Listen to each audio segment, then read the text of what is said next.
Even if your family is not food insecure, it's hard to forget the early days of the pandemic when grocery store shelves were empty. Things have leveled off considerably since then. But as Chris Conti shows us, farmers are making a rebound as more Americans are suddenly looking to get their food directly from the source. I like the solitude sometimes.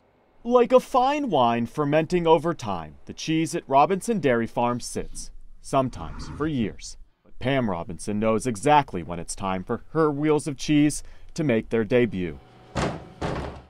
There's a certain precision to what she does. It's almost an art. It's mesmerizing. It's very calming. This farm has been in the Robinson family for more than a century. Pam and her husband Raymond are fourth-generation farmers. But when COVID hit, the restaurants, which would typically buy their cheese, stopped calling. So our distributor has not ordered since March, and it's the end of September. Suddenly, though, the Robinsons started noticing something. Their online sales were skyrocketing.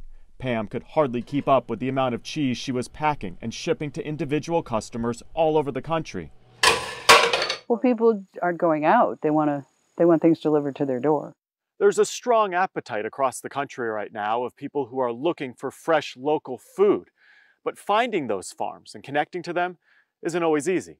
A lot of us are divorced from our food source. That's where David Pham and Jason Carusco come in. Two guys in their 30s who started the website farmsthatardelivering.com.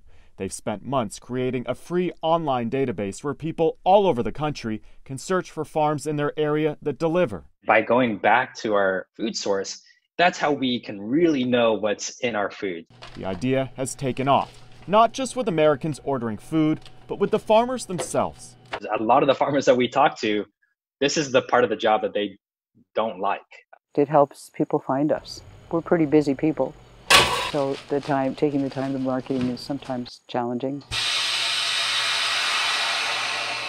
It's that kind of boost farms nationwide could use now more than ever. In a recent survey, 73% of farmers said COVID-19 affected their operations in some way, and 34% of dairy farmers said the pandemic is forcing them to speed up plans to leave farming altogether, which does include the Robinsons, who have decided it's time to sell their family farm. It's hard to let it go, but it's time. But for now, they still have plenty of cheese that's ready to be packaged and shipped. And if COVID has taught them anything, it's how grateful people are that they can get food directly from the farm. I think people feel better knowing where their food comes from. In Hardwick, Massachusetts, I'm Chris Conti, News Channel 5.